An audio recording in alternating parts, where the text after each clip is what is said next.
Bonsoir à vous tous et bienvenue dans l'église des révélations. Ce soir, je suis parmi vous et je me réjouis. Vraiment, je suis heureux de voir que vous venez écouter les nouvelles révélations que le Père éternel nous donne dans cette année de 2025. À chaque fois, je vous le dis, que dans cette année 2025, nous allions avoir beaucoup de révélations. Pour cela, ce soir, je vous salue au nom de notre Père éternel et je vous salue au nom de notre Sauveur, Emmanuel le Christ. Comme je vous l'ai déjà dit plusieurs fois, Emmanuel, c'est un nom hébreu qui veut dire Dieu parmi nous. Et c'est le vrai nom du Christ, Emmanuel le Christ. Simplement, comme je vous l'ai dit, les Juifs, les catholiques, ils ont changé le nom d'Emmanuel par le Fils de Dieu. Le Fils de Dieu, c'est les latins qui l'ont écrit sur les Saintes Écritures. Ils ont éloigné Jésus de Dieu. Ils l'ont éloigné. Celui qui est venu sur la terre, c'est Emmanuel, de chair et de sang, où le Père éternel de la parole a été fait chair, il l'a mis dans le corps d'Emmanuel. C'est lui-même, c'est le Père éternel qui est dans le corps d'Emmanuel, la parole. C'est pour cela que Matthieu 1, 23 nous dit, l'ange Gabriel vient voir la Vierge Marie et lui dit, tu auras un fils et tu lui donneras le nom d'Emmanuel, Dieu parmi nous. C'est pas le Fils de Dieu, ni Jésus. Amen. Je pense que quand on médite des Écritures et on cherche la vérité, le Père éternel, par son amour et sa bonté, il nous donne des révélations. Pour cela, ce soir, ce qu'on va méditer, comment ça se fait que dans ce monde, il y a autant de pécheurs? Pourquoi? Si on sait que le péché mène à la mort éternelle, on pêche, on va se retrouver avec Satan pour toute l'éternité. Et ça, le monde entier, beaucoup le savent, mais ils s'en fichent. Pourquoi?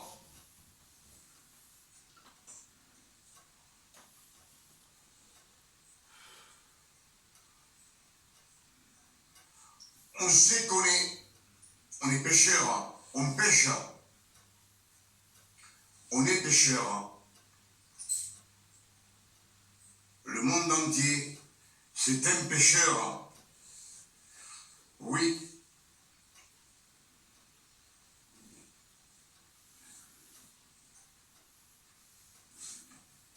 Même les chrétiens pêchent volontairement, sachant que le péché mène à la mort. C'est parce que tout celui qui pêche volontairement, c'est parce qu'il n'est pas né de nouveau. Tous les chrétiens qui pêchent volontairement, c'est parce qu'ils ne sont pas nés de nouveau. Je ne sais pas si vous comprenez ce que je veux dire.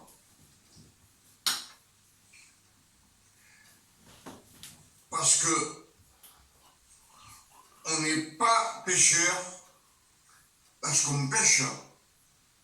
On n'est pas pécheur parce qu'on pêche. On pêche parce qu'on est des pécheurs. Le péché, on l'a dans le sang. Le péché coule dans nos veines. Et même qu'on fasse des centaines de gentillesses, de bonnes œuvres, on est toujours pécheur. On ne change pas de situation. On est toujours pécheur dans ce monde. On peut faire ce qu'on veut. On est toujours pécheur.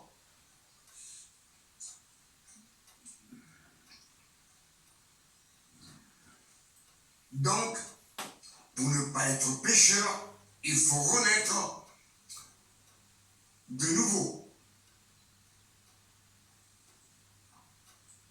Car dans la grâce,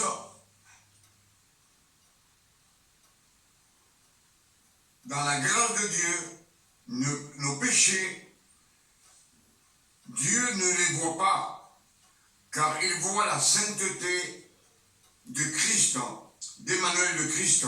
Il voit sa sainteté en nous. Pour cela, quand on renaît de nouveau, on est comme des petits bébés, un petit bébé. Même qu'on soit des hommes, dans notre âme, il n'y a aucun péché. Le Père éternel nous a fait renaître de nouveau. Pour cela, il nous dit dans les Écritures que le Christ nous a baptisés dans sa mort. Il nous a baptisés dans sa mort, pas dans le Jourdain avec Jean le Baptiste. Non, il nous a baptisés dans sa mort. Et le Père éternel l'a ressuscité au 3e jour, et il nous dit qu'il nous a fait renaître de nouveau ensemble avec le Christ, et ensemble il nous a assis dans les cieux célestes, parce que on est rené, on est né de nouveau. Quand on est de nouveau, le Père éternel voit la sainteté d'Emmanuel le Christ en nous. Et quand on pêche, il ne voit pas nos péchés, il voit la sainteté d'Emmanuel le Christ. Amen.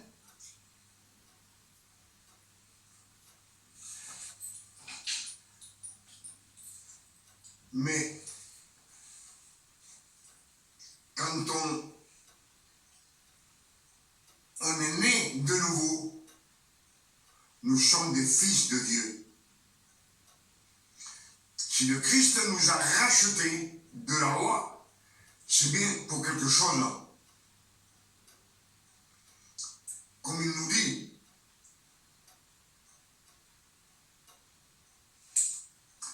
le Christ est venu non pour être servi, mais pour nous servir et donner sa vie comme une rançon pour beaucoup.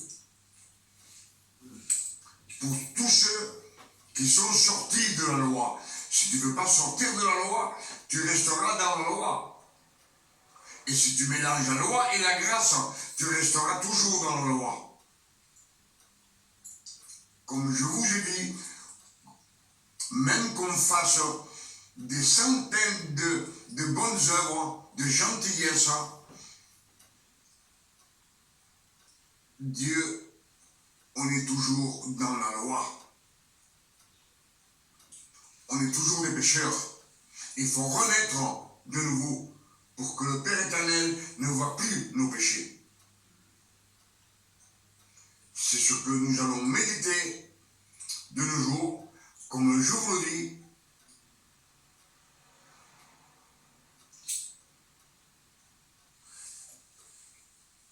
C'est que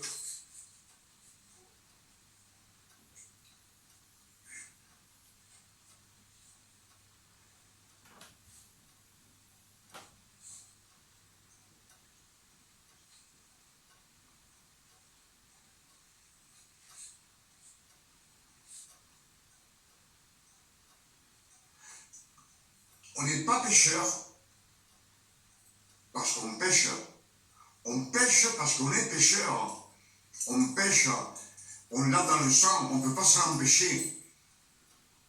Comme je vous dis, même si on fait des milliers de bonnes œuvres, on sera toujours un pécheur.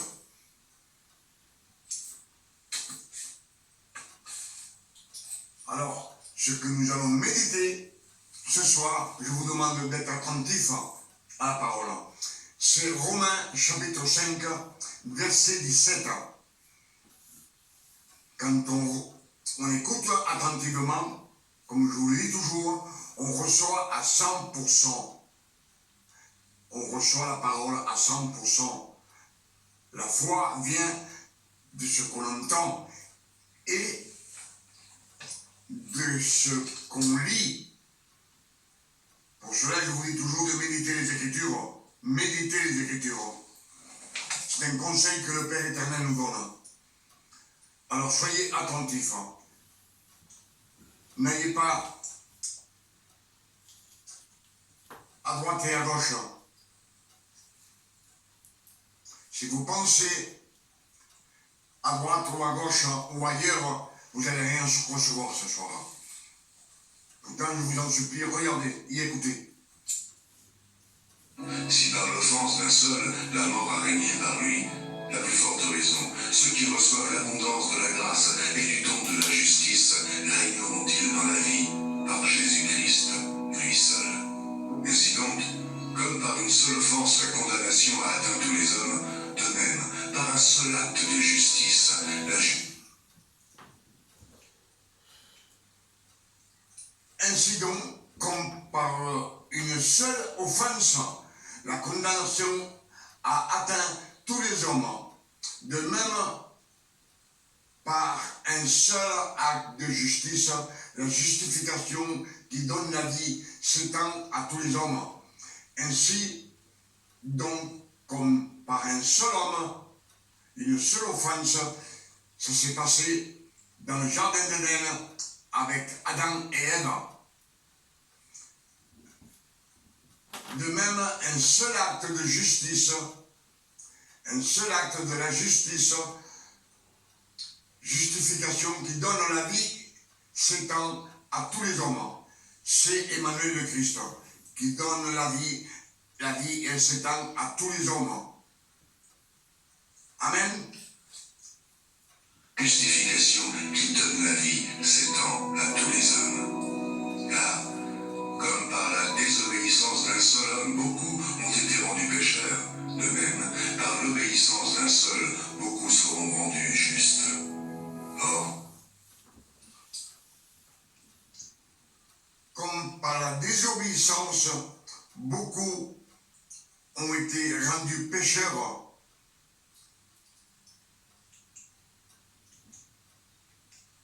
Comme par la désobéissance d'un seul homme, beaucoup ont été rendus pécheurs. De même, par l'obéissance d'un seul, beaucoup seront rendus justes.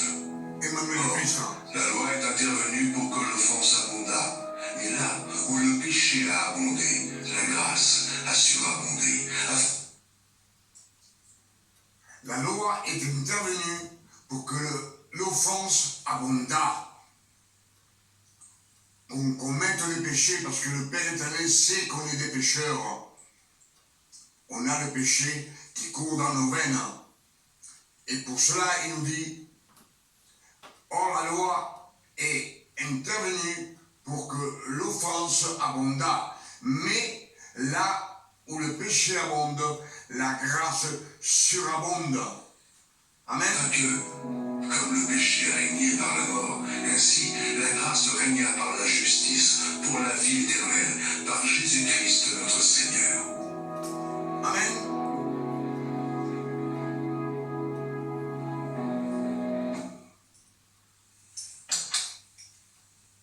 Vous avez entendu comme moi que le monde entier, nous sommes pécheurs par la cause d'un homme.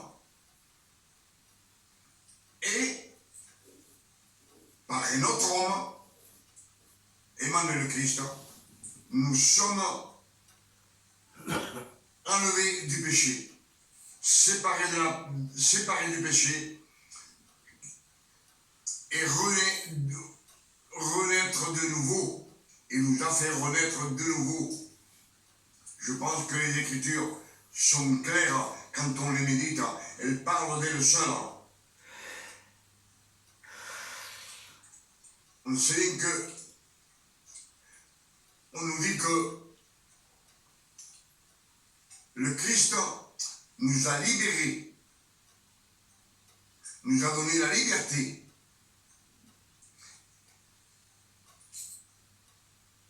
Il nous a rachetés de la loi. Il nous a affranchis de la loi. Affranchis, il a tout payé pour nous. Comme une lettre, quand vous mettez un timbre, vous la franchissez, vous avez payé pour elle. Et le Christ, il nous a affranchis de la loi. S'il nous a franchis de la loi, c'est pour qu'on revienne à lui et qu'on puisse renaître de nouveau.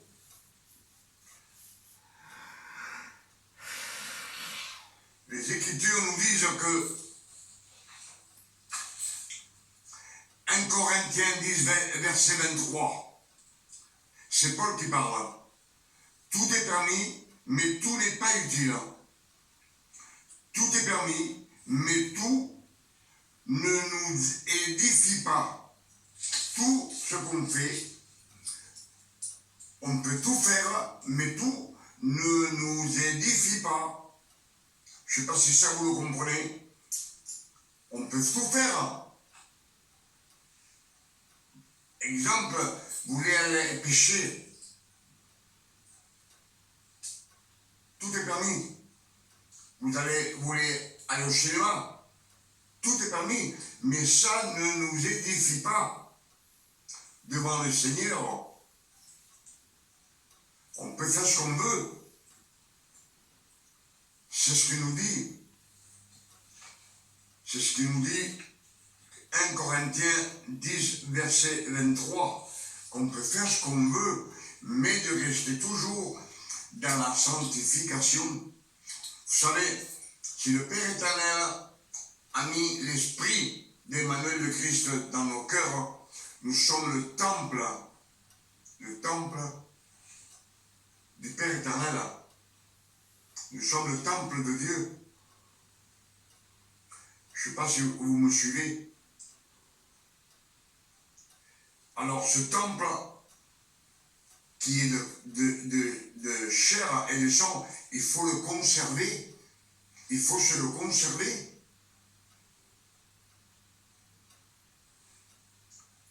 Avec le péché, on sait que plus on est de péché, il va nous mener à la mort éternelle.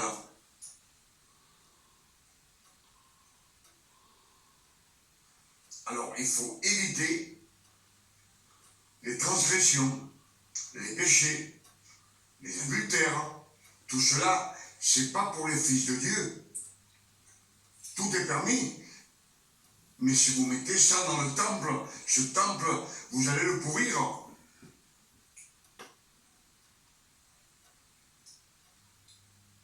Vous savez, je vais vous dire une chose. Quand on fait une transgression, que personne ne vous voit, il est dans le temple.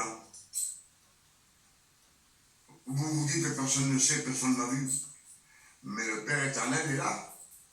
Emmanuel le Christ, Dieu parmi nous, il est dans notre cœur.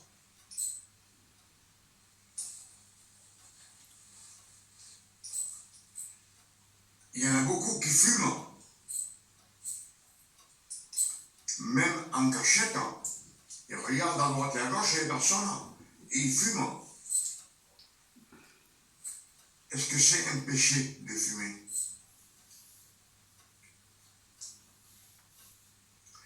Eh bien moi, je vais vous dire une chose. Quand on va à la réunion avec les frères et sœurs dans un culte le dimanche, si le culte dure 2 heures, On est 2 heures sans fumer. On respecte. Mais vous respectez qui?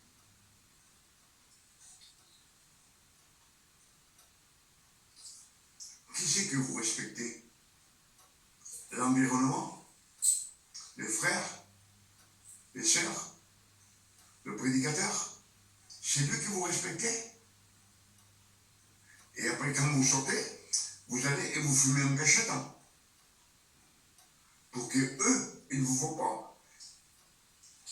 Mais vous voyez bien que le Père éternel est sur vous. Je parle pour ceux qui disent que ce sont des chrétiens. Moi, je fume. Mais pour moi, personnellement, je dis, pour moi, ce n'est pas un péché. Si les Écritures me disent que tout est permis, mais tout n'édifie pas.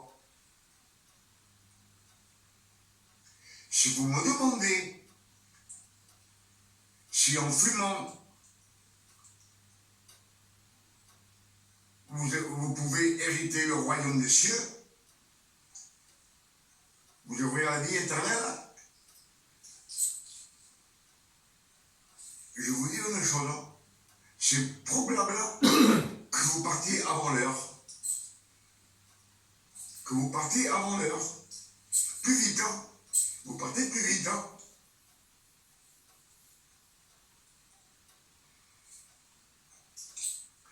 Il y a beaucoup qui fument jusqu'à 90 ans, ils n'ont rien. Et d'autres qui fument. Et à 40 ans, à 50 ans, ils ont pris des maladies, même si c'est des prédicateurs, des serviteurs du Père éternel, ils sont partis. C'est ce que moi je peux vous dire, que ceux qui fument, ils partent avant l'heure, ils peuvent partir plus vite. Hein.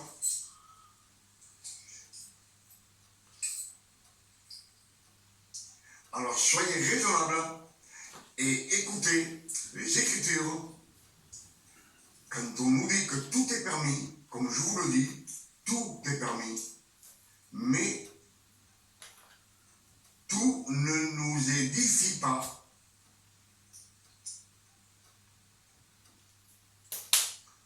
On ne peut pas aller pêcher 3 jours à la pêche sans penser au Père éternel. Le Père éternel nous dit, parlez d'Emmanuel le Christ en abondance. Vous savez, quand vous êtes avec un bouchon, une canne et un bouchon, vous regardez le bouchon, vous ne pensez pas au Père éternel. Et quand vous allez au cinéma, je pense que non plus, si vous allez en boîte, vous ne pensez pas au Père éternel, même comme vous dit que tout est permis, on peut aller passer 1 heure, se divertir et revenir au Père éternel. Vous savez, les fils de Dieu, quand ils pêchent, ils ne perdent pas sa position de fils.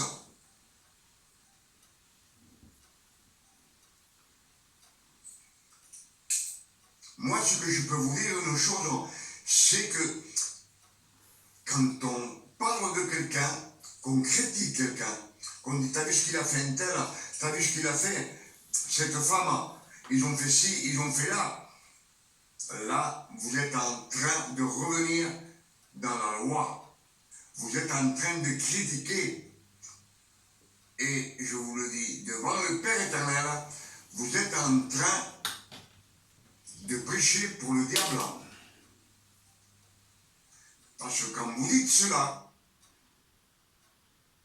à des gens ou à la famille, quand vous dites il a fait ci, vous êtes en train de dire qu'il ne mérite rien, qu'il est méchant, qu'il ne vaut rien. Vous le mettez dans une position à ceux que vous leur dites, ils le traitent, puis ils le regardent mal. Je ne sais pas si vous comprenez ce que je dis. Le critiquement d'un tel ou un tel, vous revenez à la loi. Vous travaillez pour Satan. Vous êtes en train de les montrer du doigt, vous les condamnez,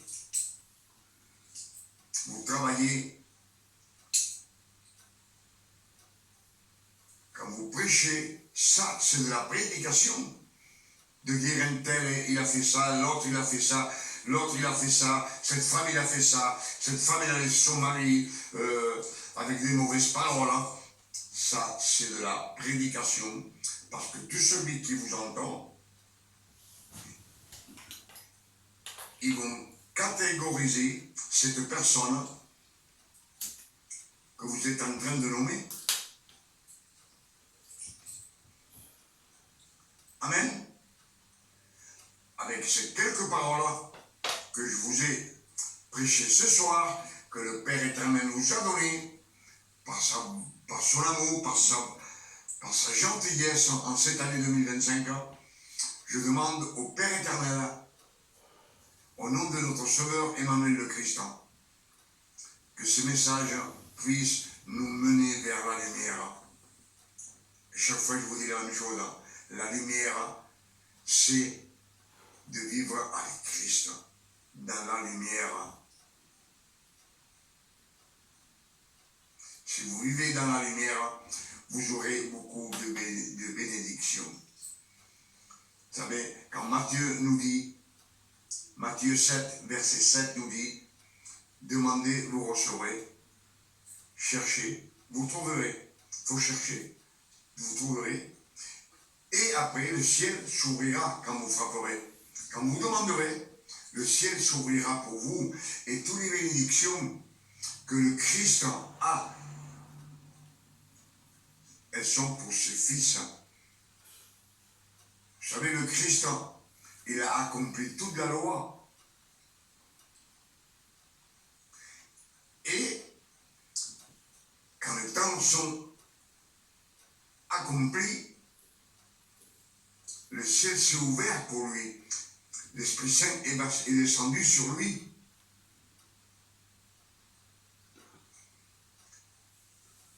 Et il a eu toutes les bénédictions du Père éternel. Et nous, comme nous sommes ses fils, pour cela je vous dis, méditez les Écritures, que nous le disons dans les Psaumes 1, verset 1, méditez-les. Vous verrez que quand vous serez remplis de la parole de Dieu, le fruit va venir ensuite, et après, vous allez baptiser du Saint-Esprit. Et toutes les bénédictions du Père éternel sont à Christ. Et nous sommes héritiers par le Père éternel.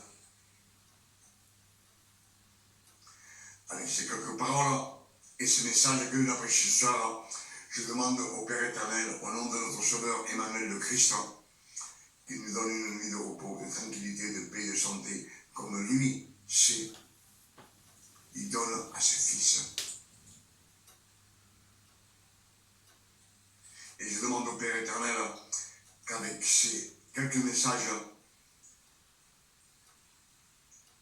puisse vous bénir et vous faire marcher dans la clarté, dans la lumière. Je suis la lumière du monde. Christ, Jean 8, verset 12, je suis la lumière du monde. Celui qui me suit ne marchera jamais dans les ténèbres, mais il aura la lumière de la vie. La lumière de la vie, c'est tout ce qu'on veut. C'est tout ce qu'on veut. C'est la lumière de la vie, celle qui nous donne le Père éternel.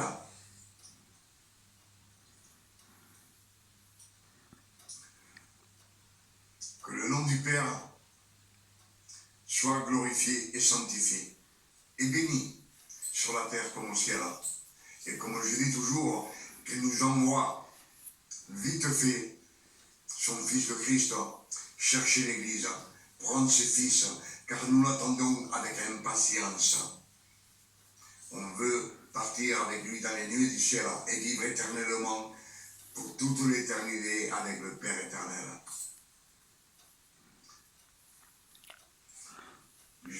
Ce soir, je vous dis, à demain, si le Père éternel nous le permet. Mais comme on est en 2025 et on va avoir beaucoup de révélations, il va nous le permettre. Amen. Que Dieu vous bénisse et il vous garde ce soir-là. Amen.